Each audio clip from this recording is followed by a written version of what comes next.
How y'all doing? I'm Paul Ryan, your host of the Across the Cowboys podcast. If you're new to the show, thank you for joining us. And to our regular listeners, welcome back.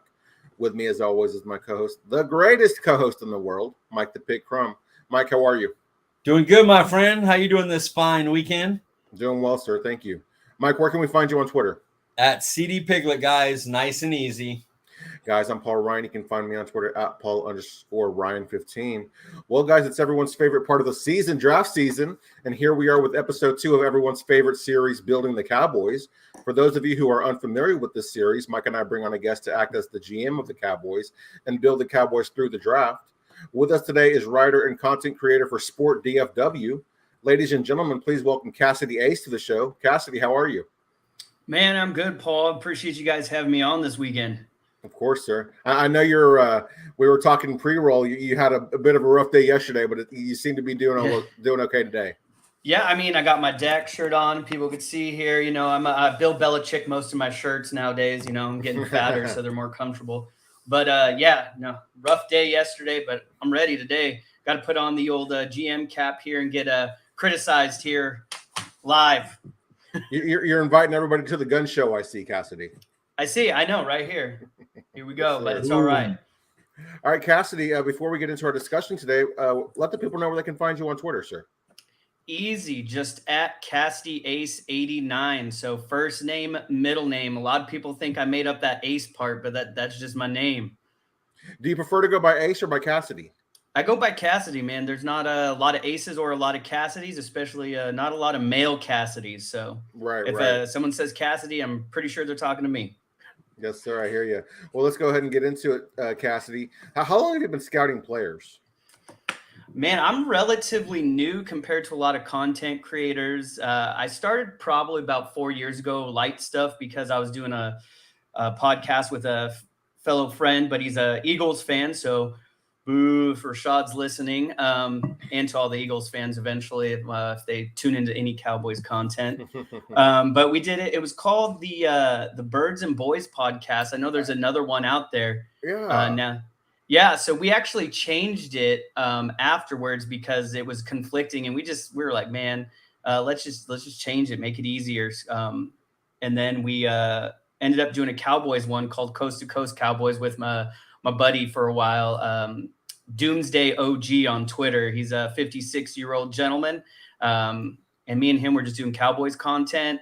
I wrote for a couple different people, Overtime Heroics, stuff like that. And then I got in to where I'm at now, you know. So I was teaching, so it got too much for a while, but I got asked to come back to be a content creator for where I'm at now with us, you know, at the DFW, SportDFW. So I'm very lucky to have that, because it's not a lot, like once a month, once a week, depending on the month. I actually got a 7-round mock draft coming out on the 9th. So you're an OG in the Cowboys content game, sir. Yeah, I've been around for a while. It's always fun because the Cowboys are just one of the largest, if not the largest fan base. So you get a lot of hate. You do get a lot of support too, though. Yeah. Mike's actually one of the guys. I talk to him often in one of our group chats. You know, me and him do actually agree on a lot of stuff. Sometimes me, him, and Dan are the outsiders. Mass sometimes too. So we get to do that a lot. That's always fun. You're not lying. Sorry, I was listening to your story about, like, I know you got started scouting from work and everything, but did you have any type of like inspiration towards scouting, or was it just damn, I got to do this stuff because, you know, it helps out? It was more of a I have to do this because as I started growing a little bit, you know, I'm still about to hit 2,000 close to followers, so I'm not huge or anything. But I really wanted to be informed because, Mike, you know, I'm a stats guy, and Paul, I'm sure you've seen it. I post a lot of stats with evidence, not just, oh, my eye tells me, because I'm not a professional scout by any means. I'm going to say I'm a average, maybe slightly above average, but I just had to start doing it because if I was going to give information to people and talk Cowboys football or just football in general, I had to know what I was talking about a little more. So yeah, Mike, it was a little more of I had to. I like doing it, but I don't like doing it all the time, especially when it gets into like the deep dive of like people's Twitch and, you know, like I'm not good at recognizing that without being told sometimes, like, hey, watch this, and then I'll go watch it. I'm like, oh, that makes sense. Yeah, we had we had a thing this year where I was worried about keeping up with enough prospects. So I told Paul, I said this on the last one too. I told Paul I need to get the list before, because I'm afraid I won't have a lot of the names, especially in the third, fourth round guys, because it's with working and everything. It hasn't been as easy to be like, oh, what's the guy? Oh yeah, sure. I got him. Now I'm worried about that. So yeah, it gets a lot. It really does. Yeah. What are we, about 20, 23, 4 days away from the draft? And I'm just now, like, in my new draft, it's complete 2 whole new guys. And you're obviously going to see the first 4 rounds. And it sucks because when you hear things like we were talking today, Burgers and Blitzes just said, allegedly they're going defensive back, offensive line, rounds 1 and 2. Not defensive line, sorry. Defensive back. Line. Yeah, offensive line, defensive back. I mixed the 2 together. And I don't have that 1 and 2. I do have an offensive lineman up there, but it's just hard for me to think that they're going defensive back right now. But, I'm not the Mr. Jerry Jones and Steven who make erratic decisions in the war room as they're about to draft. So we'll see what happens. Unless someone falls, I don't see a defensive back worth taking round 1 as of right now, unless 1 or 2 people slip a little bit. I don't think the defensive back thing is going to end up true unless they're trying to use it as leverage towards Diggs.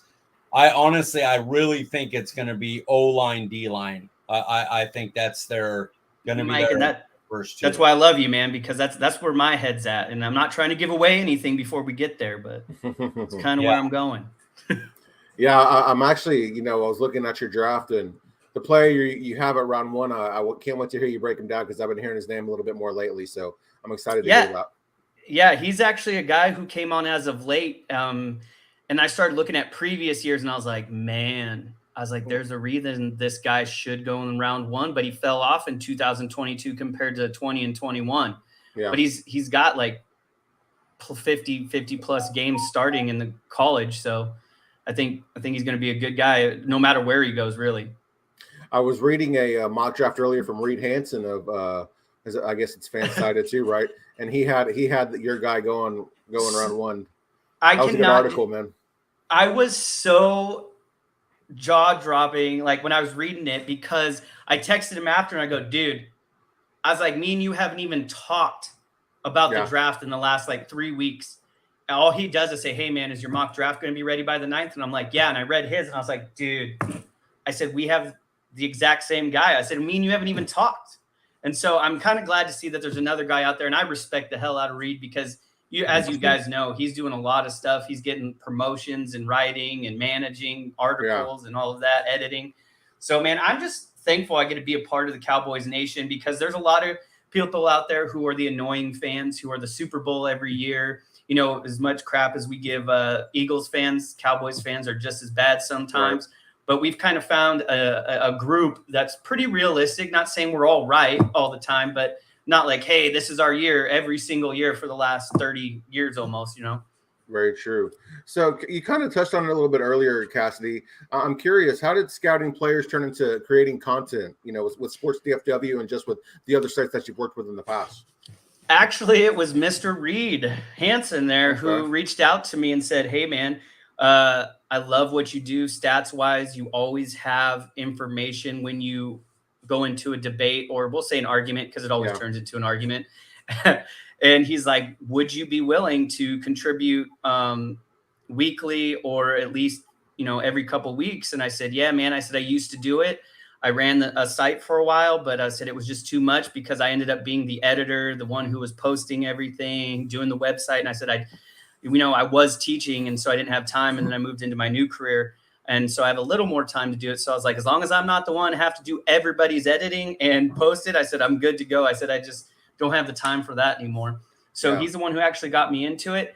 And the platform, I'm just lucky. My last 2 mock drafts both got over 100,000 clicks. Ooh. So, I mean, I'm not saying they were the best drafts out there, because it's changed so much now since I don't want to say free agency because it was more we just traded. We still didn't participate really in free agency, but we did make some good moves trade wise. So that's why it's a little bit different. When you asked, I was like, man, this is just perfect timing because I got a couple different picks now. It's funny you say that because I remember reading your mock draft from a little while ago, and I'm like, I've interacted with Cassidy. Obviously, we've been following each other. You're in that Cowboys chat, but I was like, man, this was a great article, so I want to see if he'd be willing to come on the show. So it's funny you mentioned that one of those articles being, having that much success because that's what led to this opportunity. Yeah, and you were actually the one, Paul, who I think introduced me to the first Cowboys chat, and then I ended up in like 2 other ones besides that one because of your invite, and that was the best thing Twitter-wise I could have done, man, because I got onto Twitter because of Rashad, my old Eagles friend. He's like, dude, Twitter, if you want sports updates, like real time, he's like, Twitter's it. And when I got on it, I was like, dude, Facebook is trash. And it always was trash, Yeah. Oh man. I run a Cowboys one with my buddy, and we filter it heavily. We don't let people post certain things. They kind of get mad sometimes, but I'm like, we're not here for that. I said, if you want to post something that's cool or anti-Philadelphia or something, we're all about that, or stats or something, but we're not coming in here starting that BS Facebook stuff because Twitter's so much better. It's not perfect, but it's much better than Facebook. Absolutely. I agree. Well, obviously in our talks, we know you're a Cowboys fan.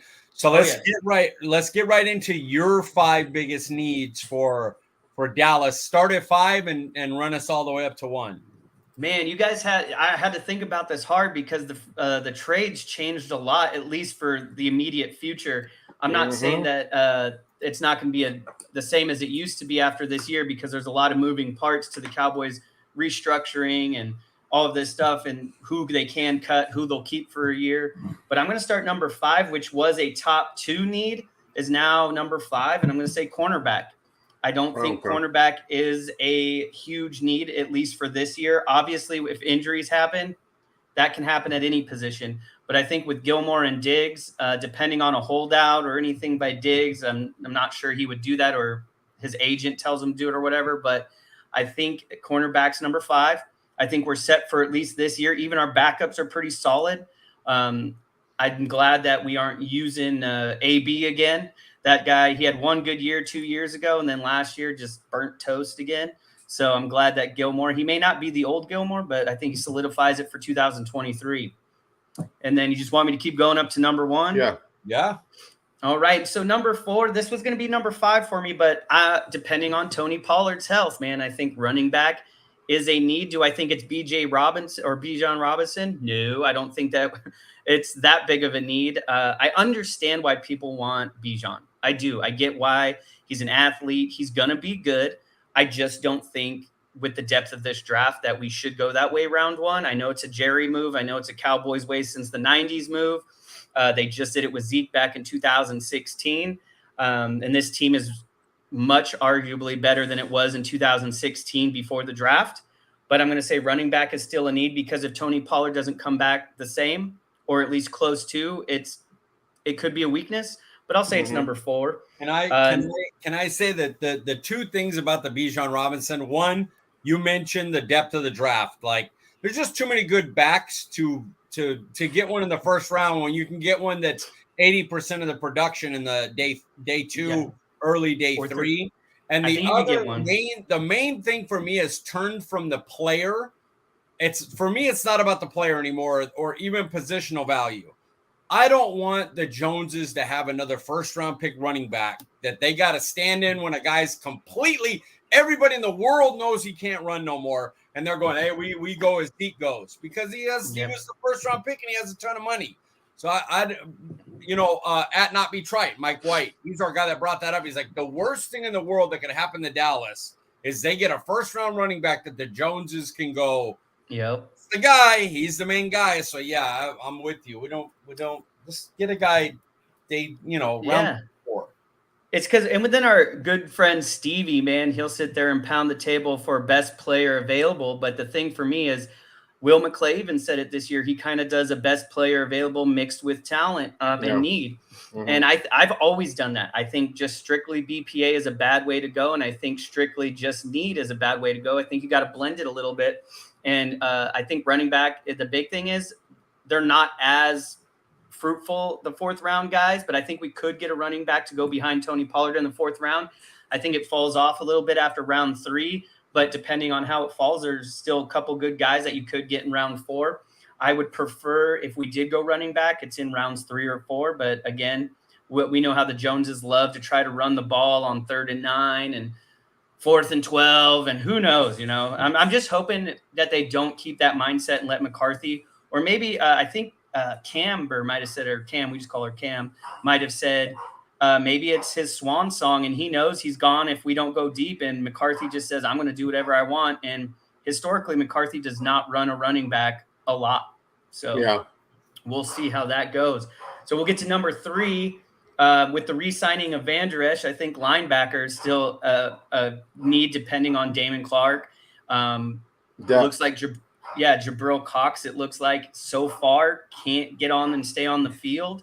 Hopefully we don't re-sign somebody like Anthony Barr because he was trash last year. So I think we can draft one later in the draft and, hopefully a backup, because right now I think we got a steal in Clark. I think he's going to be healthy, at least from what it seemed like at the end of last year. So I still think it's a pretty decent need. So I'm going to say linebacker at 3. Number 2, and man, they neglect this position almost as much as safety. Defensive tackle. We need a just big-bodied guy. I don't care if it's in the 6th round, if it's the 7th round. Get a 320, 350-pounder who can stop the run. And I know Mass, is going to tell us we weren't that bad against the run, and he provides the numbers. We weren't great, we weren't bad, but man, there's just games where we can't stop the run and people are running up the middle.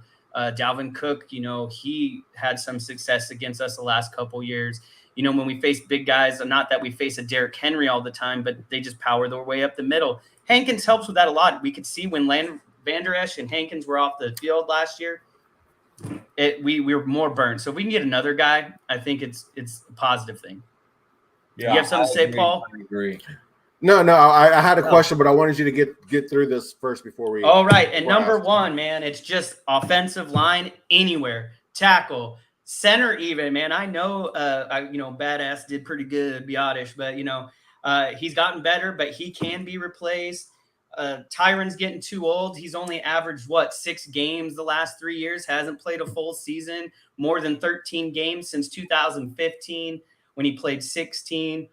He played 4 last year, 12 or 13 or so the year before, and 1, 2 the year before that. So he's a surefire Hall of Famer. He's a Cowboy great. You put him up there with the Allens and stuff on the offensive line, but you got to know when it's over. Kind of like when we said the Joneses are just going to run an offensive or a running back if they're number 1. They're just doing the same with Tyron. I'm glad we could restructure him. If he can give us a solid 7-10 games, it's going to help, but we need to replace it. I'm a big fan of trying to slide the other Smith, Tyler, inside. I know people just hate that for some reason, but the dude, I think, is going to be a better guard than he was a tackle, and he was an above-average tackle last year. So, but I do think offensive line is the biggest need.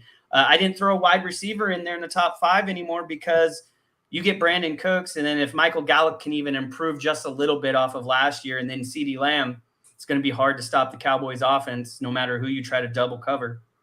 So if Quentin Johnson was there at 26, you wouldn't be happy about the Cowboys taking him, or? Oh, I would take him. I'm so the 2 guys, if they fall, it's Quentin Johnson. Okay. I guess Addison wouldn't be bad either. I know Mass loves that answer. USC guy. Brian Broaddus loves him too. Yeah, he does. Who's the number 3 big guy? Why am I forgetting the other guy? Jackson Smith and Jigba. Yeah. So, yeah, he's a big guy that if he falls too. I don't love it because he's another 4-5 guy, and that's all we have is 4 or 5 guys. Right. I think we need a little bit of speed, and Addison brings that. But, you can't deny the wide receiver ability at a position of future need probably. I think Michael Gallup's definitely, if he does not step up, you can cut him next year. Yeah. Okay, so you talked about the biggest needs. Are there any positions, or is there a position you think is in need of an upgrade, Cassidy? Upgrade. I just think it's the offensive line. Like I said, I wouldn't even be shocked if we went center at some point. And I know a lot of people say like, oh, he's good enough, but it's like, look at the Cowboys when they had Travis Frederick and, Smith and Martin, man. We were just steamrolling people, pancaking them all. Yeah. And I'm not saying we're going to get that good again on offensive line, but man, if we can get close, Dak does not have a lot of time. We were 31st, I think, in pass protection win rate. It was horrible. Yeah, I would love to see. That's my guy, Steve Avila. When I picture him at center. So play guard this year. If their plan is to keep Tyler outside, he can play left guard this year. But next year, Biadasz is a free agent. Everybody in that chat knows I'm pro Biadasz. I love Biadasz. Yeah. I was on his side when people were trying to put Alex Lindstrom in over him. I was like, let's just let Biadasz play. But he reminds me of Dalton Schultz. Like, he's solid, but you don't pay replaceable players. So at the end of the year, I like him. I love Biadasz. I'm not re-signing him. Draft somebody this year. And not for the money that he's going to ask for. Yeah. I agree. Especially if he makes another Pro Bowl, which we know really doesn't mean a lot nowadays compared to what it used to mean. Mm-hmm. But if he makes another Pro Bowl, we're not going to pay him. I mean, he's going to ask too much. They shouldn't. Who's been your favorite player to scout so far? Man, I know it's I'm just going to answer the pet cat and the favorite player to scout in one. All right.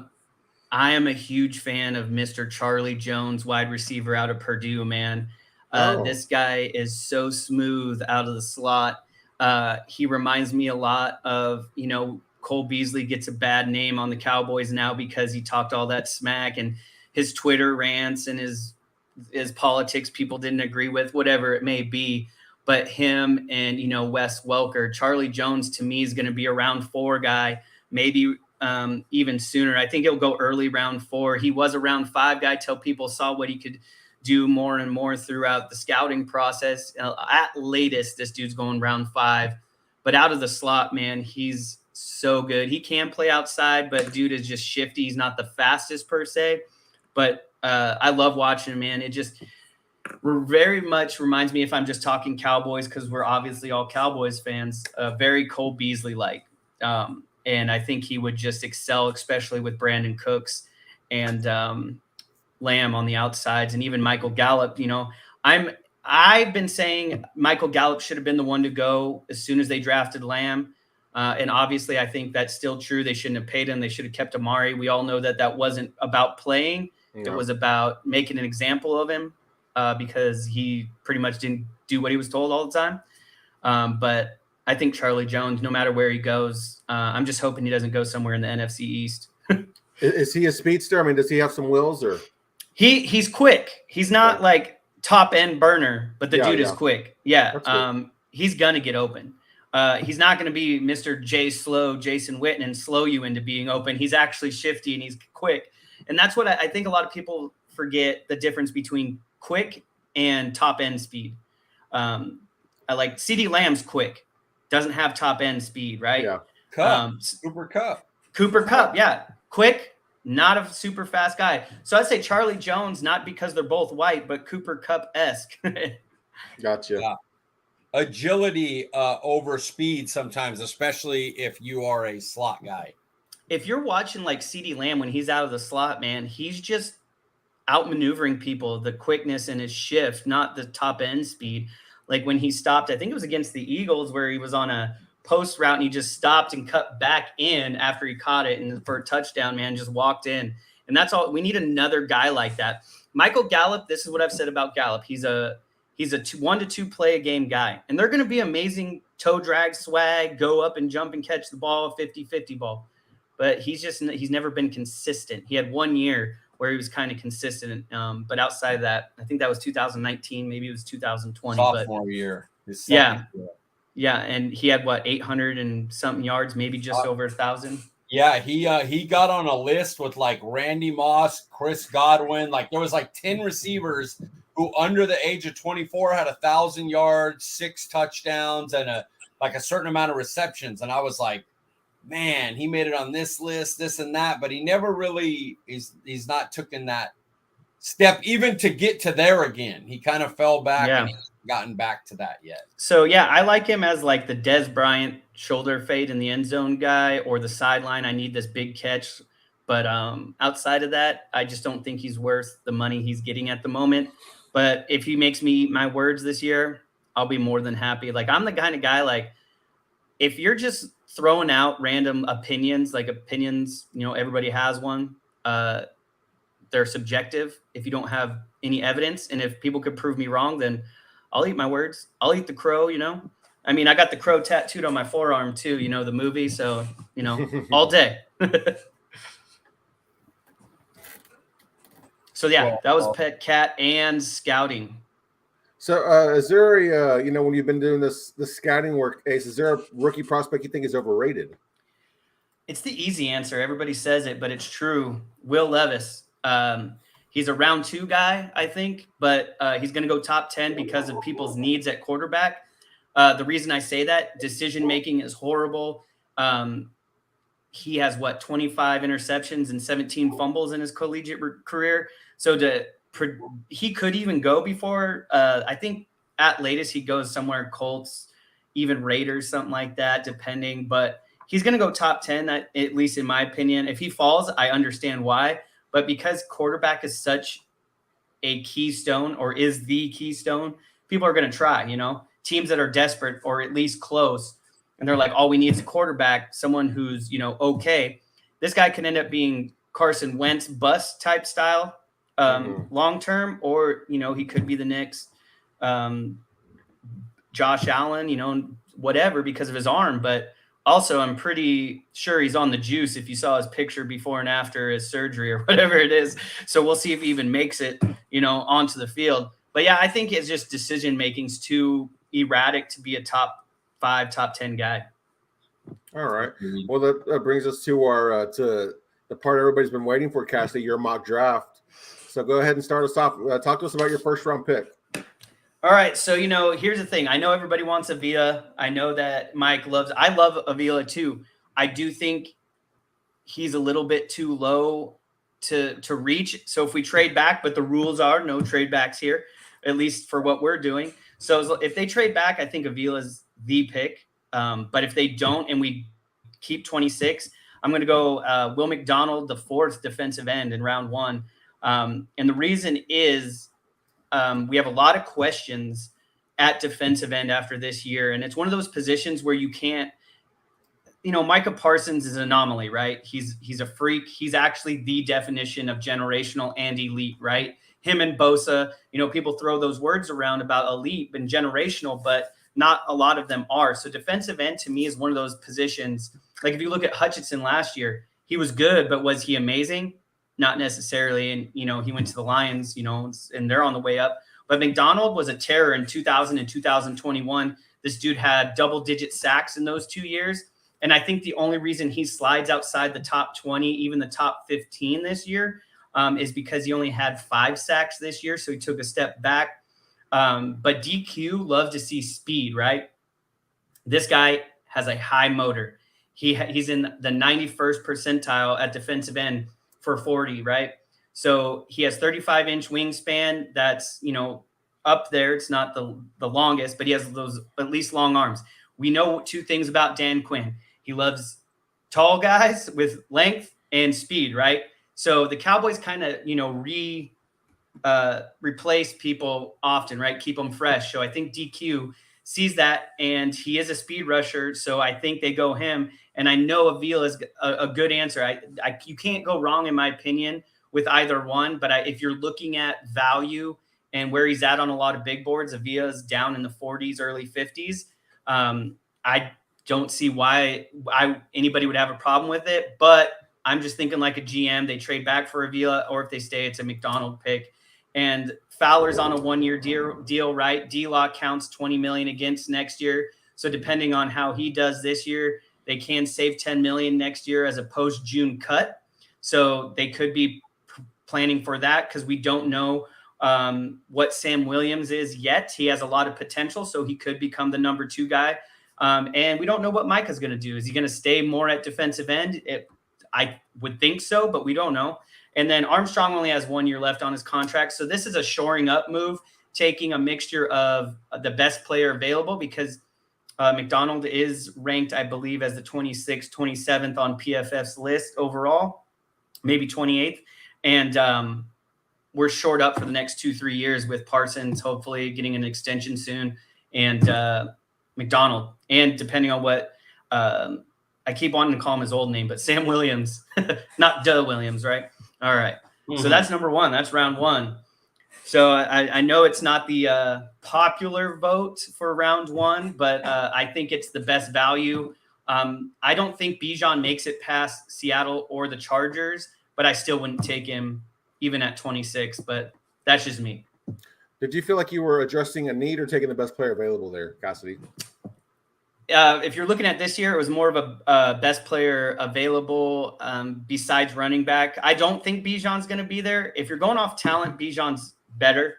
But again, I think you then have to take a look at the depth of this draft. If Bijan was like the only stud running back, and we knew Tony Pollard wasn't going to come back, even close to what he was, I get it. But I'm not a fan of running backs in round 1. I posted a month ago or so. And the last good running backs, at least worth a first round pick, were back in the early 2000s, in my opinion. The Adrian Petersons, the LaDainian Tomlinsons. People argue Saquon, but Saquon had horrible years. 2 was okay, and then 3, and then 4.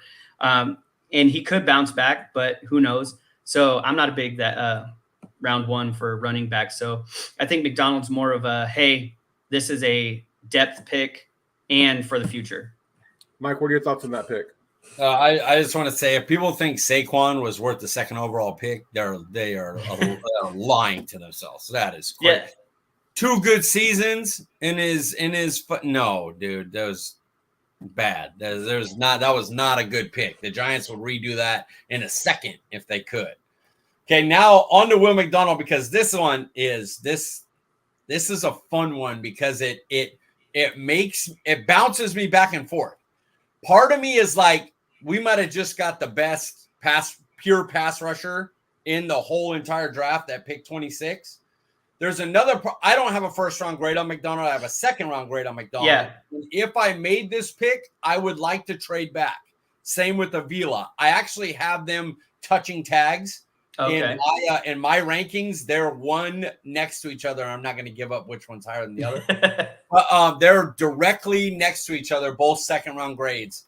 And the reason is yes, he's very long and he has a great first step, and he not only has that, but he has great counters. So if you try to overset on him, he has a spin move that is nasty. So you put him in on 3rd down and let him rush the passer, and he could be an elite weapon for you. Here's the problem. That used to be a 3rd round pick. Back in the day, you got a guy like that in the 3rd round because, well, he can't play the run. And Will McDonald, he can't play he couldn't play the run very well in college. He's not going to be ready to play the run at the NFL level. He doesn't see it very well. He's not powerful enough to hold up an edge against it. He would have issues. He is going to be a 3rd down only pass rusher. So where do you value that? Do you take that at 26? Now here's where the Cowboys thing comes in. For the Cowboys, you kind of do. I mean, if you look at the team, Tank Lawrence is an excellent edge setter, can play one of the best. Yeah, can play anywhere, all 3 downs, move up and down the line. He's fine. Sam Williams was forget his pass rush. 10 tackles for a loss as a guy that played 27% of the snaps. That guy is looking like he went behind Tank Lawrence and said, I love Micah Parsons. I look like Micah Parsons. I'm going to learn from this guy. And he looks like a guy that sets the edge and goes, nah, dude, I'm young, so I can set the edge like Tank Lawrence and take you down for a loss and get stops. So he looks like that. We all know what Parsons is. Hankins, when he's playing, is it so they may be looking at first, 2nd down. Dorrance Armstrong he wasn't as good last year, but in his career, he's been more of a run stopper and edge setter than a pass rusher. And so you get Will McDonald and you go, well, when you put him in, he over pursues on his pass rush. He lets people run behind him. Well, who cares? You're only going to play him. You got Tank and Sam Williams and Parsons, and this guy's going to come in on 3rd and 8+ and go, hey, we're going to move Parsons to linebacker and put him in a gap, and then make you go, all right, Dante Fowler, Tank moved over to DT. Like, what are you going to do? You leave Will McDonald one-on-one with an excellent get out, a great first step, a great spin move. You're going to do that? We're one of the few teams where it fits. So when I was first looking up the player, I was like, not for me, even though I trust Dan Quinn. So Dan Quinn says, get him, go for it. But for me, I was like, he just doesn't play the run well enough. Like, I'm not using a first-round pick on a guy cannot play on rundowns. Then I started to think about it, and I'm like, well, when's he going to play?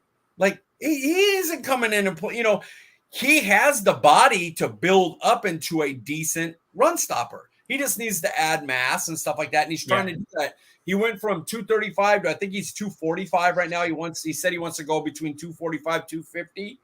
And if he can do that and be a little bit more disciplined on his rushes, watch for the run early, he'll develop into a guy you can play on all 3 downs. But the reason I think he works is for us, for only certain teams that can do this.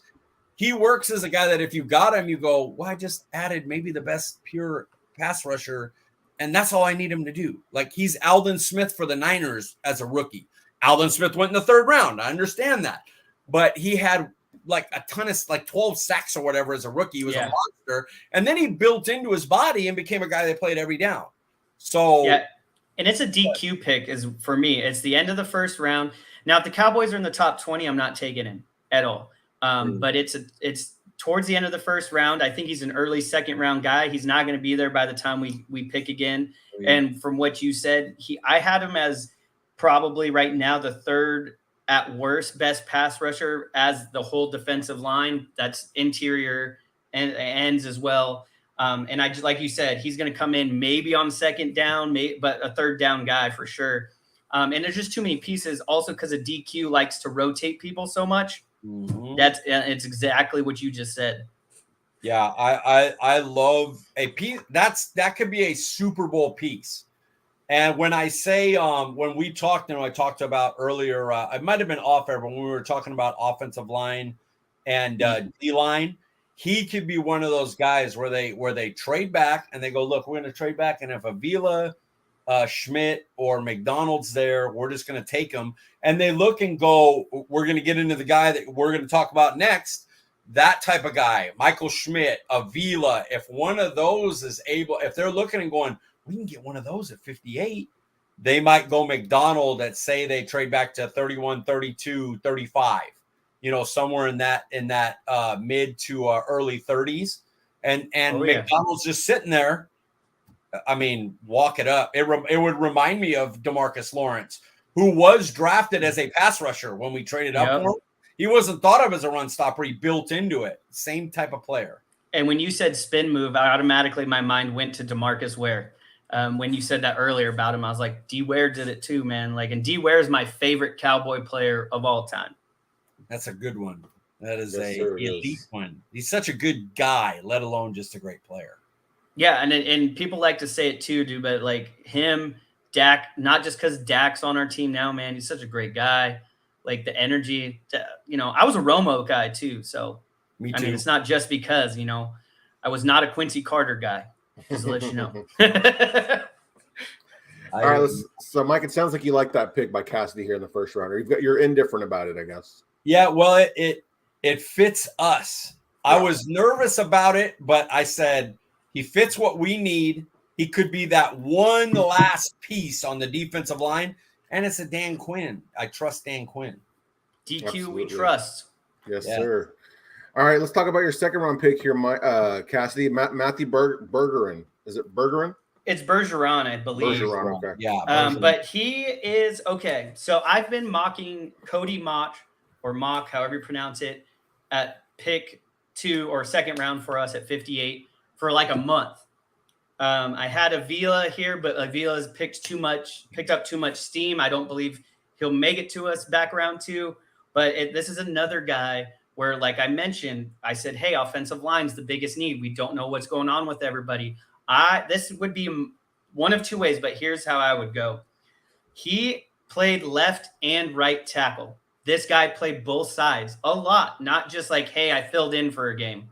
He is a legit, quote unquote, swing tackle. I know people are like, that's a made up word. Cowboys love swing tackles. They say they're going to use Terrence Steele as a swing tackle, which I still think they're full of shit. But there's no way you take Terrence Steele, if he's healthy, and not play him on the right side. But here's what you do. Let's say people aren't healthy. You got to flip some things around. Bergeron so I would put him at left tackle. He's more comfortable at tackle. And then you're going to slide in Tyler Smith to guard. Tyler Smith, I think, is going to be better as a guard. And I don't care if he goes to guard or not, if he stays relevant and does. But the thing is, we need Dak Prescott to have more time. So if you want, put Bergeron on the left guard side. I don't care. But the left side, because what's Dak Prescott's blind side? 98% of all quarterbacks blind side.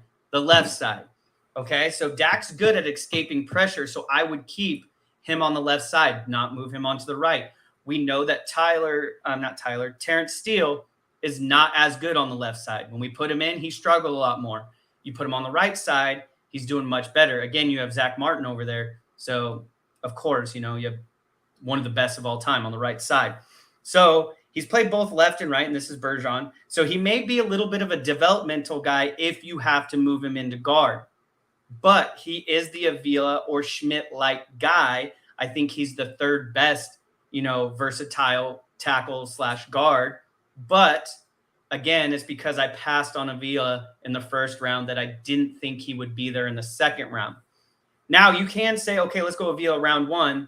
That would have been the popular pick for me. But I was going for something where I thought made a bigger difference. And I think we have enough pieces to start the season to where you can put in Bergeron as a swing tackle if you need to, put both Smiths back where they want to go, right? Left tackle, either one. You could put either one back there. But I think Tyler Smith's got to slide into guard for the best 5, no matter what you have, if you draft a guy like Bergeron, because we know that Tyron Smith is not going to make it past 10 games, most likely. It's just the way he's been the last 4 years. So, but he has the peel at guard, like I said. I would put him in at tackle. And when Tyron misses, that's when you can use the versatility of our offensive line. So, again, this is more of a position flex than, hey, I scouted this guy and he's the best left tackle or the best left guard. And I know that's what we're getting into is like, hey, if you're looking at these guys, he has solid run gap scheme, but I'm going for versatility in round 2. Like on the offensive line. I think that's our number 1 weakness. And this guy fills 1 or 2, if not a third role on the right side, if you have to go that way. So he definitely feels a need, but was this the best player available during the time of the draft? So when I was going here, I'm trying to remember my board. Did I send you the board? No, I don't think you can on PFF for some reason, but I know you sent me your draft. Yeah, I sent you the draft. I don't believe he was the best player on the board. I think on offensive skill players, there was better players, but and maybe a cornerback if we're looking that way. But again, I just don't think cornerback's a pressing need to go rounds 1 or 2. Mike, what are your thoughts on that pick? Okay, so this is one of my guys here. I love Matt Bergeron. Now, for me, first of all, Cowboys-wise, versatility. He played left and right tackle in college. In the NFL, he's 90% sure to be a guard that can flip out in an emergency. He's 90s style, man. I love this guy. Now, I'm going to get to his weaknesses early. He has issues in pass protection, which I think will help be mitigated by moving him to guard. He misses. His hand placement is inconsistent. His footwork is inconsistent. He gets hit by bull rushes from speed guys a lot, and they get him.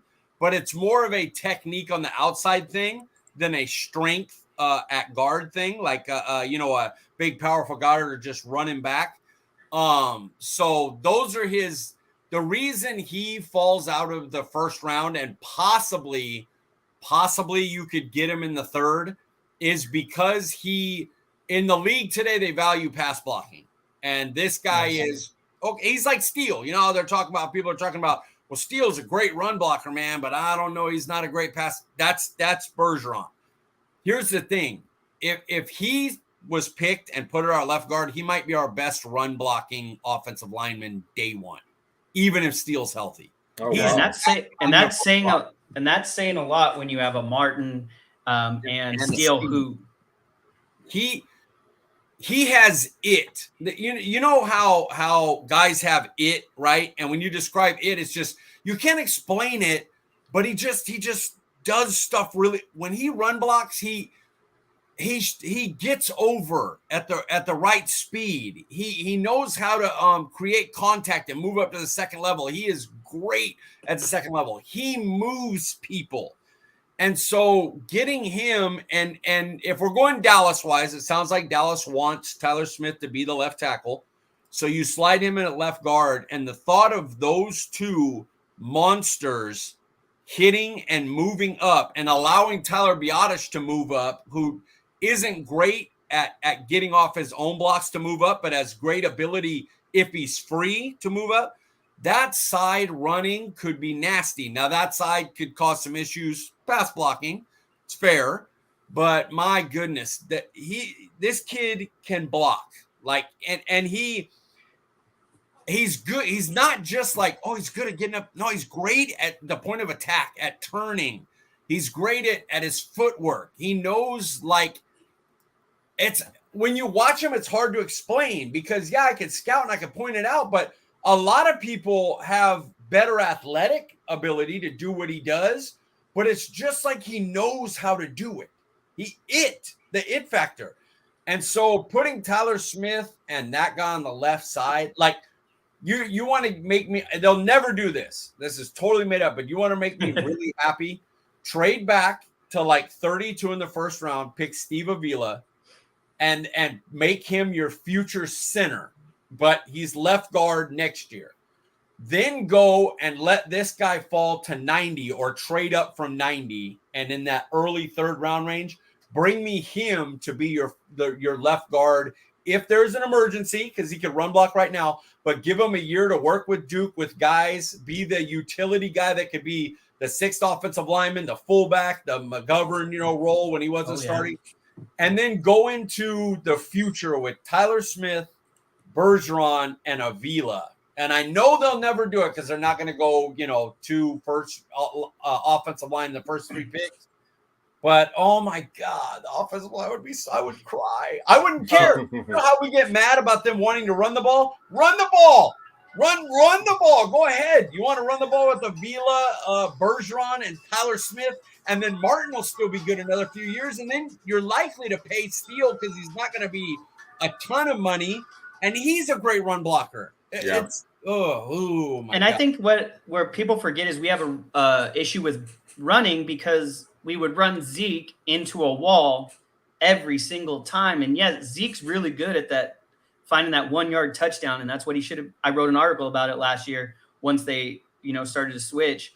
But man, if you can run and get someone like, TP and his speed and the guy that I'm about to talk about coming out of the backfield, man, it'd be unstoppable. Especially the kid we're about to talk about. All right, Mike, it's safe to say you like that pick, Matthew Bergeron, second-round pick. Nice one by Cassidy here. Cassidy's third-round pick, Tajay Spears, running back out of Tulane. Talk to us about him, Cassidy. Man, we're riding the green wave on this one here, man. Tulane it is. So, man, in round 3 and 4, you could go Tulane back-to-back if they fall the right way. You could get a Tajay Spears and the linebacker, Williams, I believe, right? Dorian Williams? Mm-hmm. Yep. So, but I go with Tajay Spears. So I initially, when I sent you my draft, had us waiting to round 4.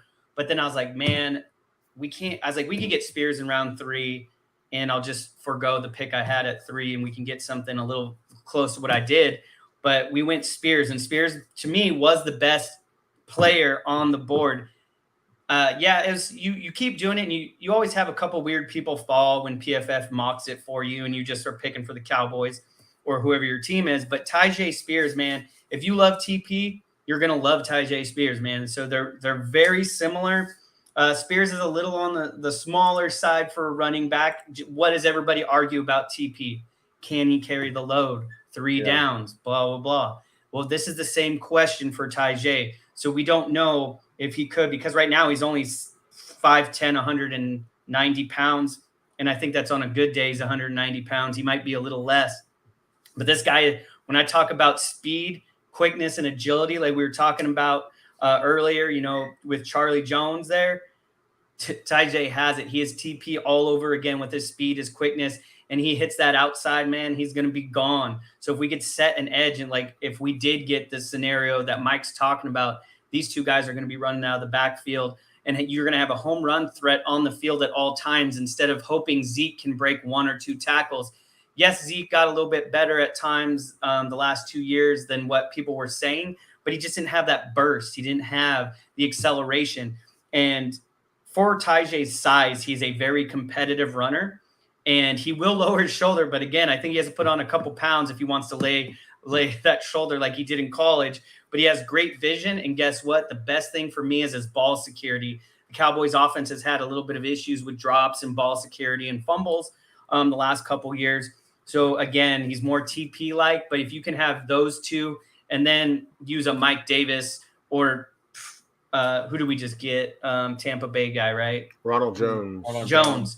Run those guys on short yardage, but there would be an every down home run hitter if you had him in TP, and he can bring value as a special teams guy. I'm not sold on Turpin. I know he's a speedster. I know he was close to breaking a couple last year, but what are you just taking up a spot because you're a returner? I don't care. I said, put Tyjae back there at first. I don't care. Get that roster spot open. And am I mad if Turpin comes back? Absolutely not. But he's definitely just a returner. He's not going to get on the field, especially with Brandon Cooks now. And then leave my Turpin alone. Yeah. and I don't hate Turpin. I just don't know if he's going to be on this team that long if he doesn't start taking some to the house. But yeah, that's me, man. That Tyjae Spears, I tried to wait till round 4 every time. I could never get him into round 4 ever. Like the first couple picks at worst is where Tyjae was going. So I thought I could get him in round 4 for a long time, but I don't think he makes it out of round 3 anymore. What are your thoughts on Roschon Johnson out of Texas? I do like Johnson as well. He was there. I think Spears, for me, is the slightly better running back, but I would say if Spears is gone, viable replacement, almost the exact same. I know Bijan takes a lot of the credit for his play in Texas in general, right? Texas is king, and Bijan's played for the Texas. Longhorns. Yeah, I was like Longhorns. I almost said the Texans, but I mean the Texans could be a college team too, right? But yeah, either one of those guys, round 3, I'd be more than okay with. So, you mentioned the addition of Ronald Jones, of course, bringing back Tony Pollard, and then we still have Dowdle and Malik Davis. But you look at Tyjae Spears, was this filling a need, or did you feel like he was the best player available there in the 3rd round too? So looking at the situation, I don't trust anybody behind Tony Pollard. And I'm not one of those guys that thinks Tony Pollard can't take a majority of the snaps, but I do question his health, especially coming off of a big injury. So it was a little bit of a need compared with the best available, in my opinion, on the offense. I think the Cowboys lean severely to one side in the first 4 or 5 rounds, and it's going to be offensive. This 3rd round seems like a sweet spot to grab a running back if you're looking for one. Yeah, so like I said, it just depends on how the dominoes fall. I think through the first 3 rounds, you can get a running back that's almost starter capable day 1, depending on your offense. But like I said, TP again, what are we going to do with him? Are we going to give him a small contract? We saw 6 to 8 mils, probably what he's going to get, but he's getting 10.1 right now, which is too much, but it's a year. Yeah. So I wasn't a fan of the tag, but I mean, for TP, it was good because he got $10.1 million at least right now, right? Mike, what are your thoughts on that pick? I like the pick a lot, and he's absolutely right. People that send me mock drafts with Spears in the 4th, I just instantly, I'm like, nope, he's not getting to day 3. He's just not. He's too much of a playmaker. It's funny because him and Johnson or Roshan, it depends on kind of what you need. Like Spears is not great at finding the 1-2 yards if your O-line isn't opening up stuff, but he is elite the minute he gets through that. Like if he is getting tackled by your linebackers and DBs, you're going to have a real bad day. He's so good at cutting off, making cuts the way Tony Pollard does. Like when he would see a corner or a safety or linebacker coming and he would cut and just that Spears, same thing. Roshan, on the other hand, he's better at my offensive line doesn't really open up stuff, but I'll make a play for us to make sure we get yards, which is valuable too. But if we're getting a left guard and you got Tyler Smith, a good left guard, Biotish, Martin, and Steele, and then Tyron's your extra guy, we don't know what he's going to do with, but if you have those pieces and going forward, Tyron's out and the others are going to be there. I like Spears as the type of back we get because that team should open up your first, your spot should be open. Then it's up to you to beat a guy. And that's where he is really good.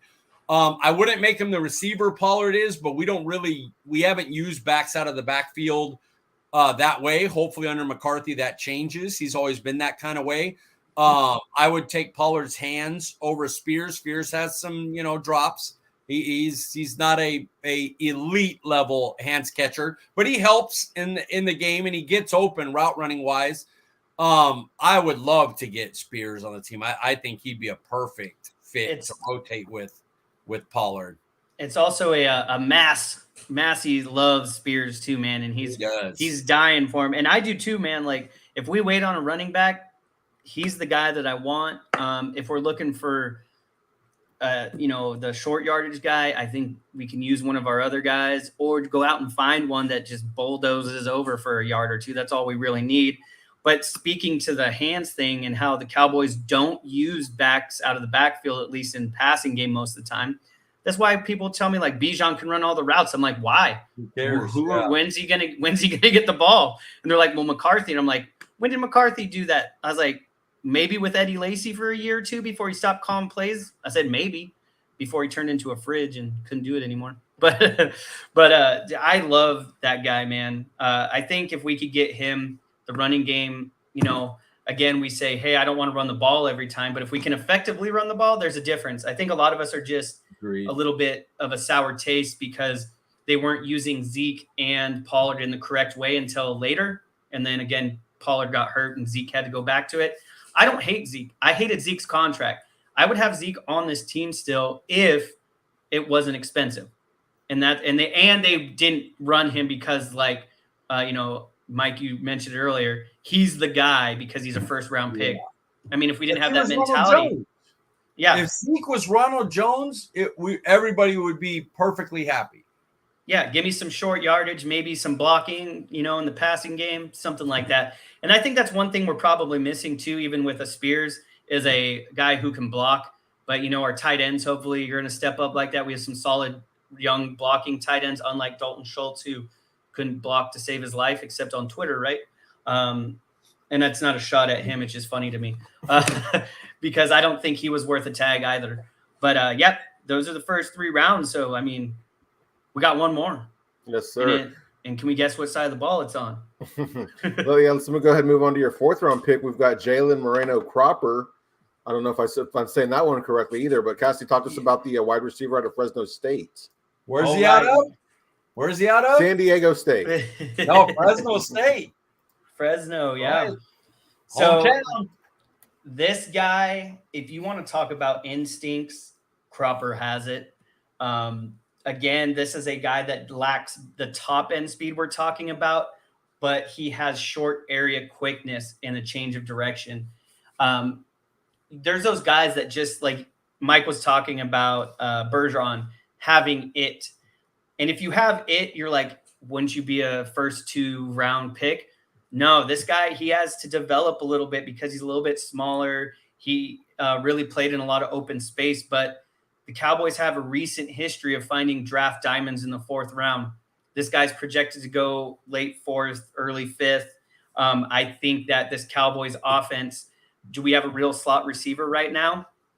We don't use CeeDee Lamb the way that we should out of the slot. And I think CeeDee has developed as an outside receiver, but I like him to be able to move into the slot.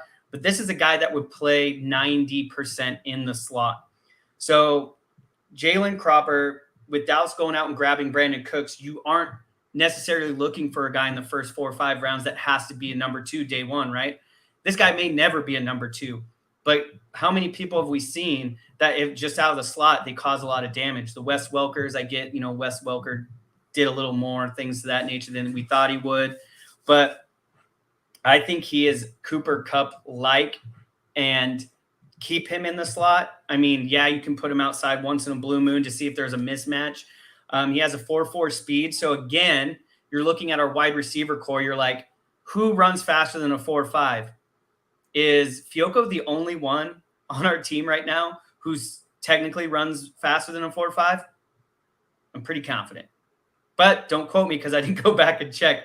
But Fiocco can't even find the field. And I don't know why, because Fiocco is one of my favorite wide receivers on the team because I think he has that potential. I don't know why. Injuries have been a little bit of it. But again, Brandon, mentality could be that maybe he's one of those guys that just can't get it. And hopefully he has like a Miles Austin type, insurgent, into a game where he just crushes it because he's the 4th wide receiver right now, maybe the 5th, and he just doesn't get any attention paid to him.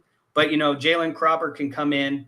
Like I said, he has that short space. He needs to gain a few pounds because he is very, very small for a wide receiver. What's his weight technically? 172 pounds.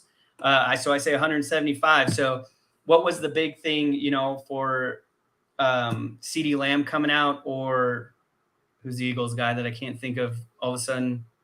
Not AJ Brown. Devontae Smith. Devontae Smith.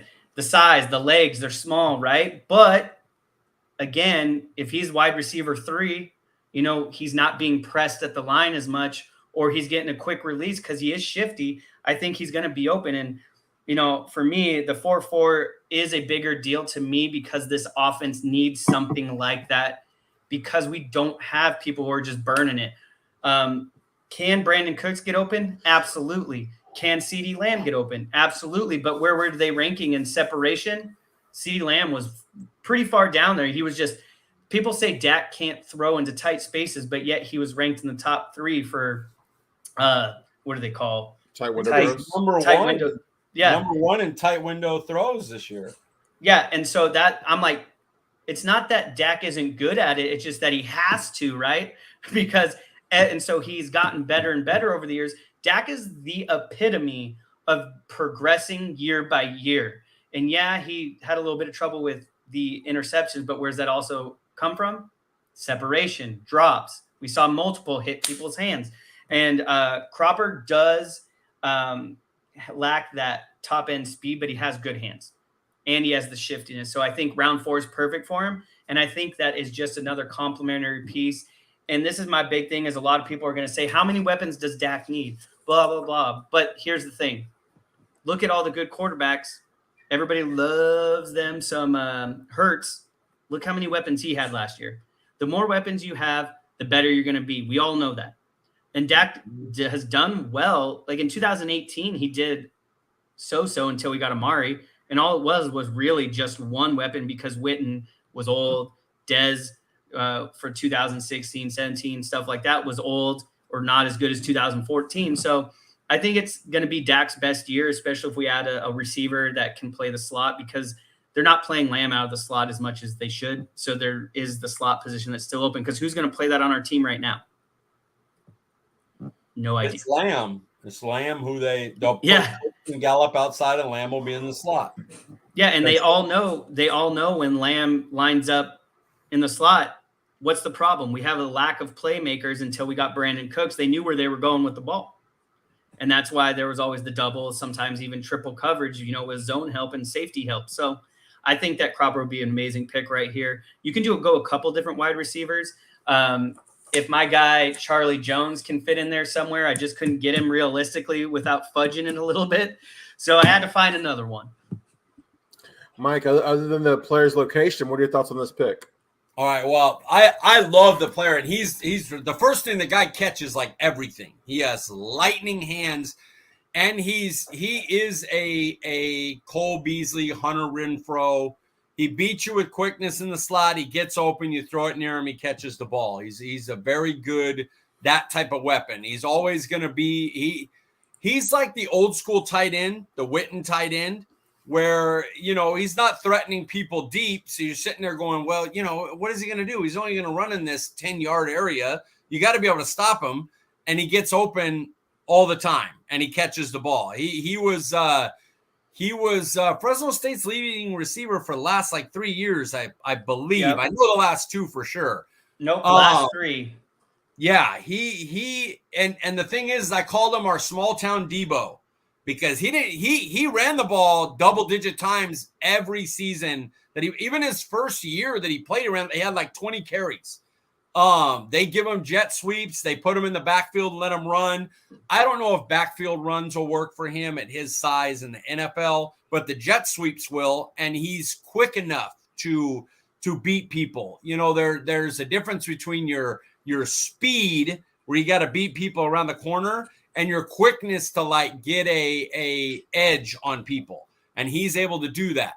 Here's my issue. Don't send my guy here. We're not going to use him. No. When I seen this pick, I go, my first thought is, oh, he's giving me a Fresno State guy. He's buttering me up.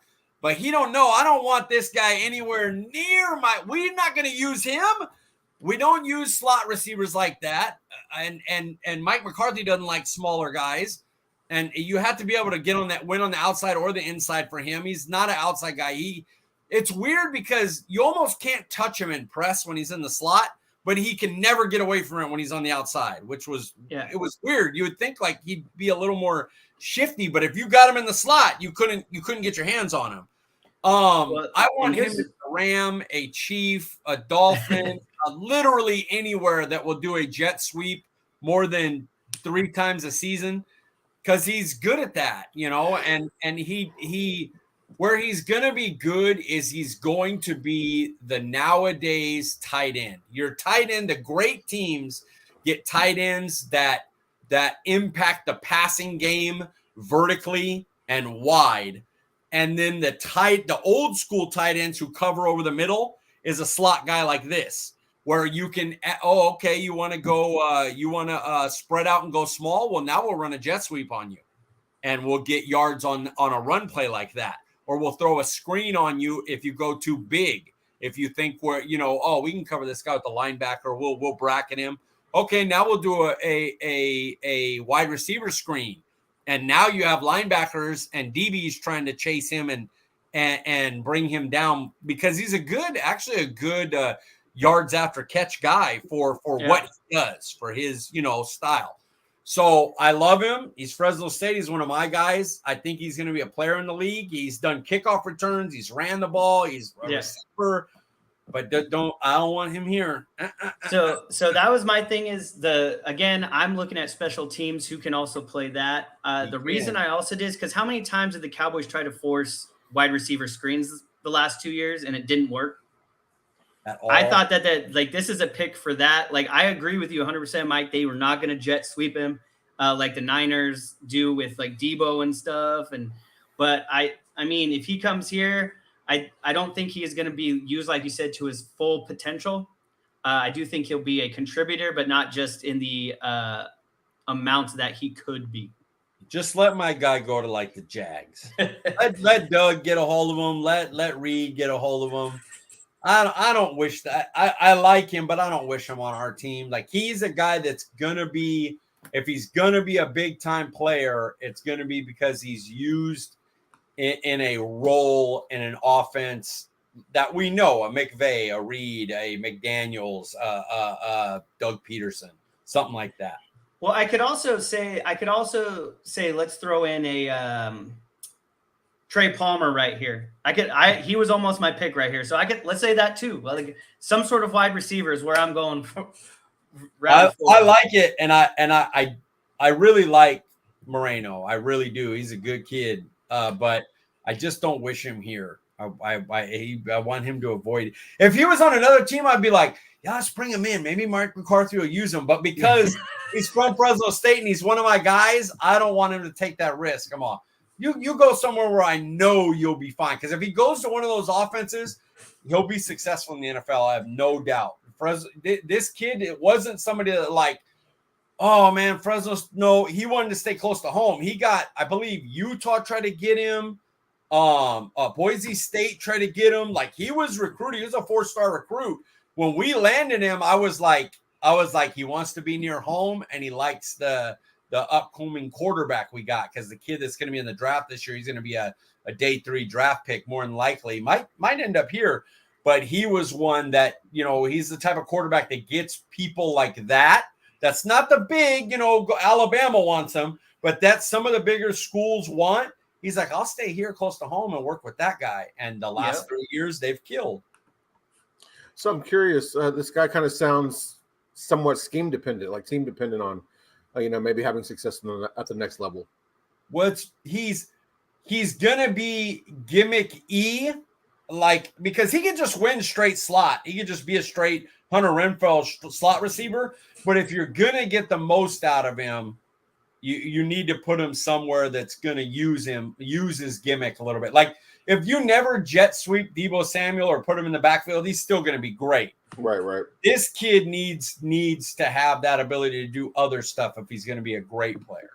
I want to ask you guys, a popular wide receiver that people have seen, have been wanting to come to Dallas. I've heard a little bit, not a lot, but Tank Dell. That sounds kind of like that sounds like a mismatch there. Am I crazy? He's same type. I don't want him here. Exactly. He's small and he's not going to get used. So right. I kept trying to put him in round 3, but he just wouldn't. I only could get him to fall like once or twice to pick 90. I think he would be great, but again, it's me being hopeful that they change their ideology just a little bit. I don't think it's going to be drastic. I'm hoping that Mike McCarthy, like Cam told us a couple days ago, is just like, all right, this is probably my last season if we don't make it to the NFC Championship game. Yeah. And I think the Cowboys have a front row track to win the East as of right now because of all the Eagles' losses. People are underrating the defensive losses of coaching. They lost 6 players. I think they're going to be good. The Eagles, I'm not going to say that they're going to suck because that's not true. But the Cowboys should, with their defense as of right now, and then the addition of Cooks, be pretty solid and can only build upon. Their window is like the next 2 years. If the Cowboys don't do something in this year or next year, they got to start rebuilding again. And so I think Jerry's starting to realize that, because if you look at him, he looks like Al Davis did towards the end of his life recently with all those age spots and crypt keeper like. So I think the Cowboys try to win it in the next 2 years. Not saying they haven't tried, but look what they did for the first time trade wise since 2018, right?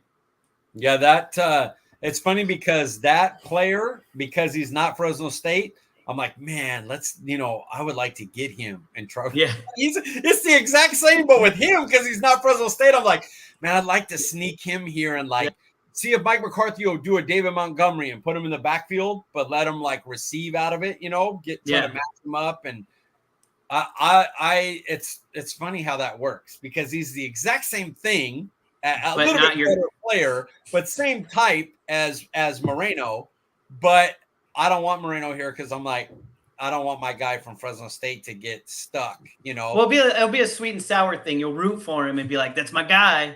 But then when they don't use him correctly, you're going to be like, why is he here? Exactly. Deron Bland, man, you don't know how much that is my jersey for sure.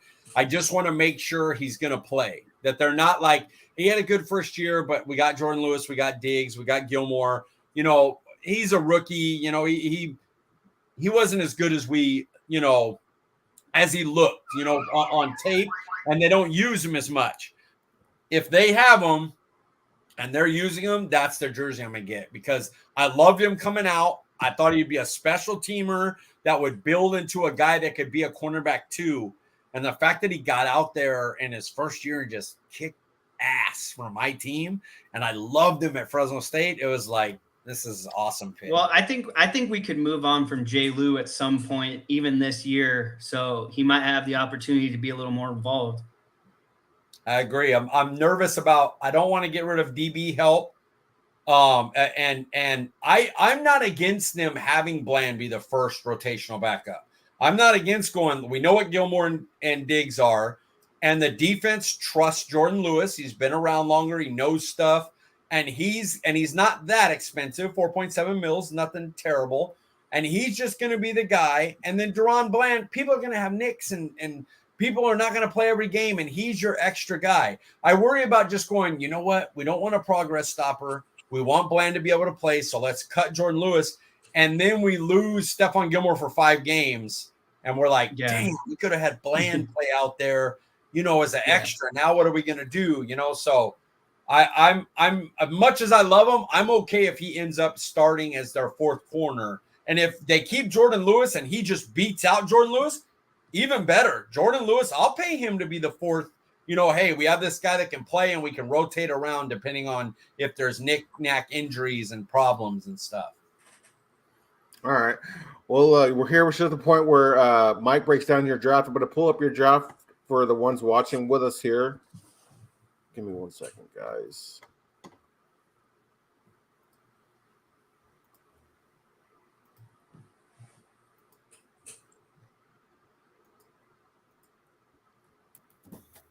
Oh, here we go. Oh, there we go. There, round 1, edge, Will McDonald out of Iowa State. Round 2, pick 58, tackle Matthew Bergeron out of Syracuse. Round 3, running back Tajay Spears out of Tulane. In round 4, pick 129, wide receiver Jalen Moreno-Cropper out of Fresno State. Mike, break it down for us. Did we fill needs? Well, yeah, for sure. The first 3 especially. I know what people are going to say. We have 6 edge rushers, but a lot of them are on 1-year deals. Yeah. And I don't do you never draft for this 1 year. Right. Shoot, it would be ideal for me if the first 2 picks hardly played this year. That'd be great.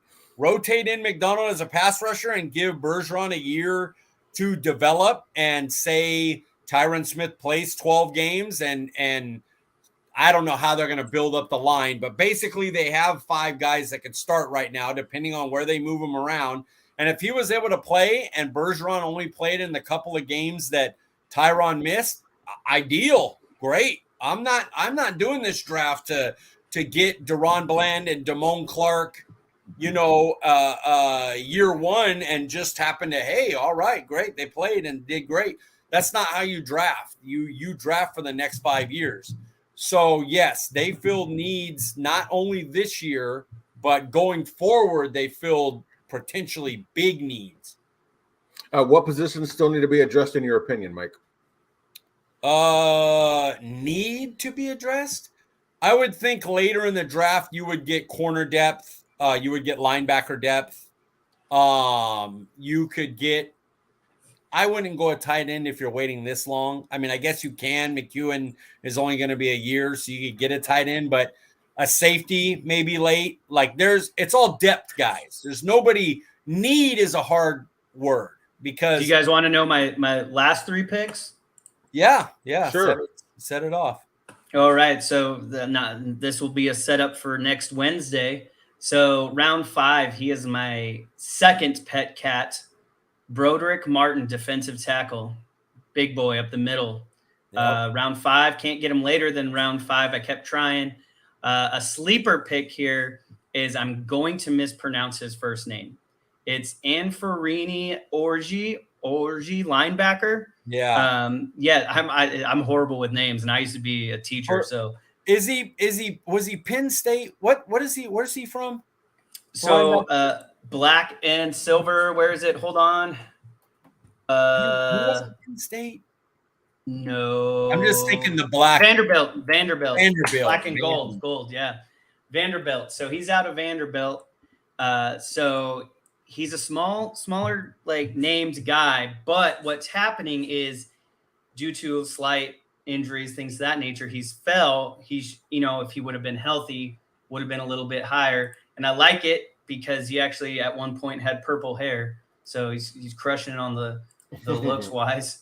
We always look for that in our draft pick. Yeah, always. And then a guy that might not be there round 7, could go round 6, but it's a DQ pick 100%. It's the cornerback depth. Corey Trice. Corey Trice is the definition of Dan Quinn. Like if you think of Nashawn Wright, but later. Like that's exactly what Corey Trice is giving you. Yeah, and he's round 7. Nashawn Wright's only 2 more years, or 1 after this season. So yeah, so he's really so again, I think that the Cowboys can pick people that are, and this guy's out of Purdue, by the way, Corey Trice. The Boilermakers, right? I'm not a big college guy, but I follow just enough to know. But yeah, so I think the Cowboys need exactly what Matt said. And I try to address it. Again, the Cowboys, sometimes you never know what they're going to do with these later picks because DQ gets his hands in there and he likes to pick some wild random guys. All right, so Mike, is this a realistic Cowboys type draft? Yeah, I mean, we know they're talking to Will McDonald. Bergeron fits all their molds. Spears is another guy we know they're talking to. I don't believe they've gone to Fresno State for guys. So, and not the small school thing, but I don't think they'll want a slot-only receiver. That's just the way Mike McCarthy and Dallas has worked for a while. They want guys that can move. So he may be, hopefully, for my sake, a different receiver there. But if you switch out the receiver, I think it's very likely that that this draft is possible. All right. Yeah, I think it's. I was going to say, I think it's. Oh man, it's all right. Sorry. I think it's just rough. If one of the big name guys doesn't fall in round 1, I just don't see him taking a wide receiver early. I think it just the fall off in this class, at least on paper, is a lot. I would bet on them more not drafting a wide receiver than them drafting a wide receiver in the first 2 rounds. That's how much. And the thing is if the CeeDee Lamb falls, that will be the thing. The right guy has to fall to 26. It would. I think the right guy would have to be Jackson Smith and Jigba, don't you think? Or would it be Quentin Johnson? Or the TCU kid, right? Quentin Johnson, yeah. Yeah. They were just at his pro day earlier this week, weren't they? Yeah. Yes. Yeah. They were there a lot. They would like him to fall. Okay, and then last but not least, Mike, grade this draft. All right, so I'm going to break down why I'm calling this the Tyler Smith draft. This is why I'm going to call it this. When Tyler Smith was drafted, this is exactly what I said. I don't love the value, but in 2-3 years, when Tyler Smith is destroying people, nobody is going to go back and say, "Oh man, we picked him in the first round." We'll just be a little upset right now when the draft comes and we're like, Tyler Smith, we probably got him if we traded back. Like we didn't have to get him right there. That's how I felt. Now, I didn't expect Tyler Smith to be a monster immediately like he was. And I feel that is the perfect definition for this draft. Would I like to trade back to get Will McDonald the 4th? Yes. Would I even like to get Bergeron a little bit further back? Like, if he fell to 90, I would cry happy. But I think he goes somewhere in the 70s. So would I like to be are we a little early on him? Yeah, a little bit. Tajay Spears, you hit perfectly. You're going to have to get him at 90 if you want him, if he lasts to that. So my thought is, okay, we got a developmental, a pass rush guy. We have a lot of pass rushers. Maybe he isn't as impactful day one. Who do we put at guard? Is Bergeron ready to go there right away? But would it surprise me if Will McDonald had 8 sacks and Bergeron was your starting left guard right away? And we're sitting there going, damn, I thought I was going to be happy with this draft in 2 years. I'm real happy right now.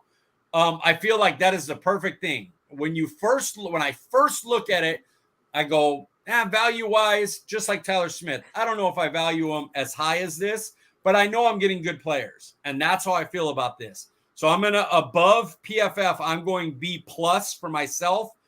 And it's it's the Dan Quinn with Will McDonald as well. I'll bump that up a little bit. I don't disagree with them value-wise, But I think you give Dan Quinn, Will McDonald, and let him Dante Fowler may not make it because they may go, those Dante Fowler reps, we'll just give those to the rookie.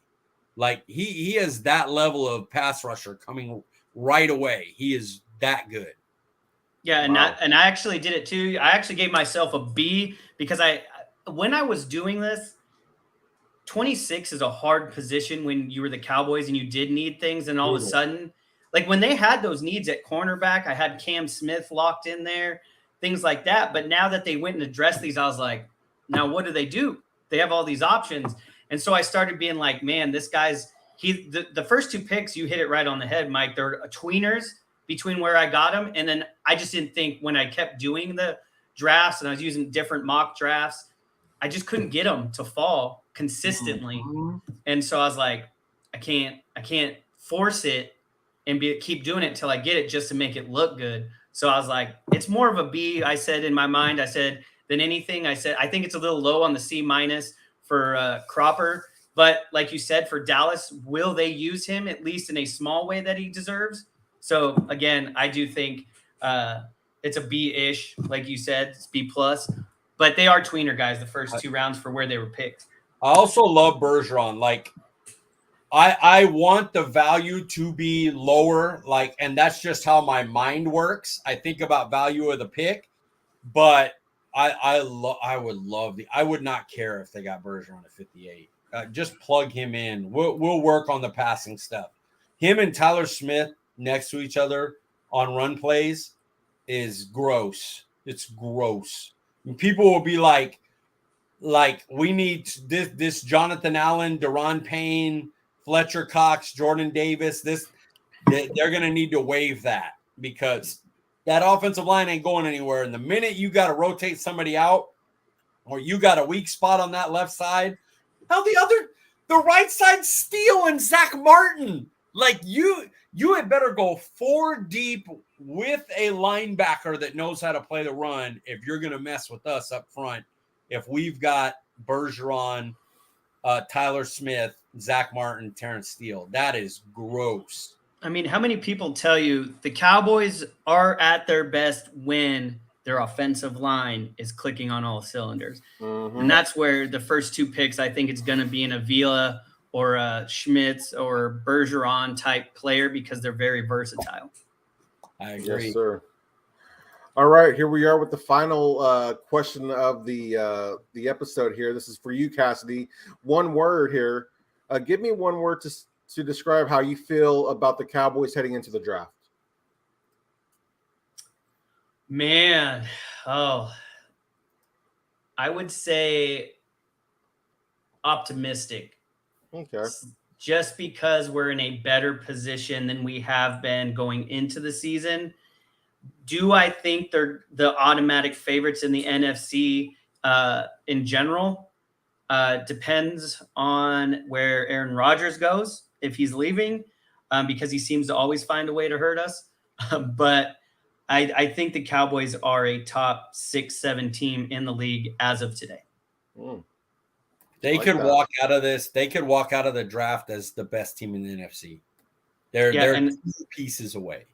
And I know we have our good friend Dan, who's the ultimate pessimist when it comes to being. And I love Dan, and I share some of his same mindsets, like running back, things of that nature. But he's going to project us at like 7 to 9 wins, and then just be happy when we win more than 10, because that's just he's learned in his own mind to set it up worse than it should be.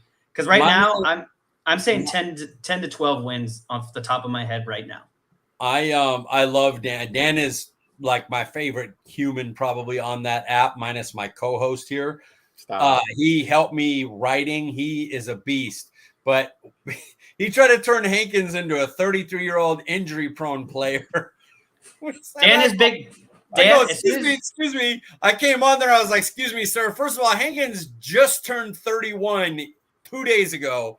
I go, and he had missed 5 games in the previous 7 years combined. Oh, wow. 5 games combined before this last year where he had a freak injury where he was He was literally pushing somebody away with one hand and tackling a running back with the other. And the running back hit him in a weird spot and he hurt. And he was like, this guy is about to turn 33. I'm like, he's 30. At the time this happened, I was like, he's not about to turn 33. He's 30 years old right now. Don't do that because we're old. So don't make that guy older. And do not turn him into an injury-prone player because he had one injury. This is his only injury in the last, 8 years of more than 3 games. And he's a top 5 at that position. Dan does not like guys over 30 years old playing football. That's just unless you're a quarterback. That's pretty much Dan's philosophy. And this is the position you want, a big guy who knows what he's doing. He's strong. I told him, I love Mazzie Smith. I think he's falling right now. But Dan Quinn said, no, this is the future. Get Mazzie Smith at 26. We're not even trading back. I'll go, that's fine with me. I go, but the only reason he would be starting over Hankins day one is because he was a first-round pick. If he falls and gets drafted at 58, he's a rotational player. Hankins will start over him. Hankins will be better than him. Guaranteed he will be. Hankins is a top 5 one technique in the NFL. It's what he's done for 7 years. He is elite at it. I've been begging this team to get him for the last 3 seasons. I told him, how I told you Brett Urban, and you were like, Brett Urban's a nothing. And I go, dude, I'm telling you, I watched the Bears.